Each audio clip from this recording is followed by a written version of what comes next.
అంటే ఎలా ఉండాలి అంటే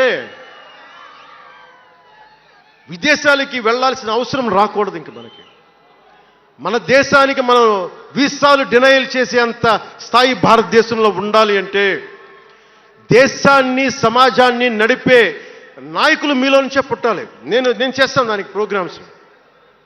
ఈ రోజున వేదిక పైన ఉన్న స్పోక్స్ పర్సన్స్ అందరూ ఎలా వచ్చారనుకుంటున్నారు మీరు?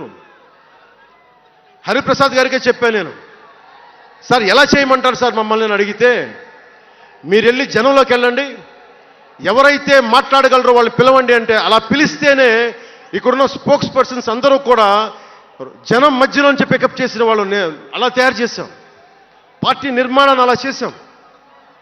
నా కోరిక ఆంధ్రప్రదేశ్ తెలంగాణ నుంచి దేశాన్ని ప్రభావితం చేసే 100 మంది యువ నాయకుల్ని, మహిళలు కావచ్చు, యువకులు కావచ్చు, అదే నా లక్ష్యం.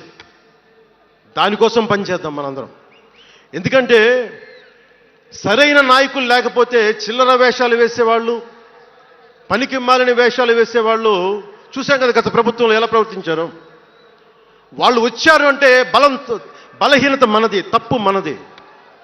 ఎవడు వచ్చినా వదిలేస్తున్నాం మనం. అందుకని మీరందరూ దానికి సంసిద్ధం అవ్వండి. ఇంకొక మాట వాళ్ళు మాట్లాడింది ఇందాక ఆ ఇంగ్లీష్ పత్రికలో ఒకటి చెగువేరా గురించి మాట్లాడారు, దానికి సమాధానం చెప్పాను.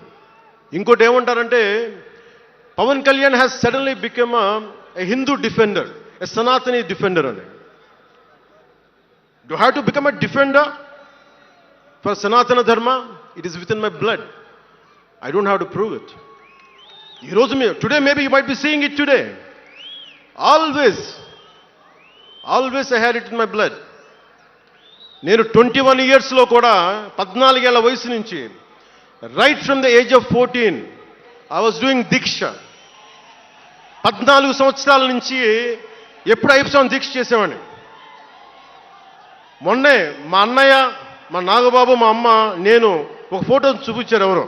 నేను కాషాయ బట్టలో ఉన్నా, మా అన్నయ్య, మా పెద్దన్నయ్య, మా చిన్నయ్య, మా పెద్దన్నయ్య, మా అమ్మ నవ్వుతూ ఉన్నారు. నేను ఈ ఫోటో ఎలా పెట్టానంటే ఏంటి జీవితం, వైరక్తి వైరాగ్యంతో ఉండేవాడు. అంటే నేను నా ధర్మం మీద నాకు అంత గౌరవం.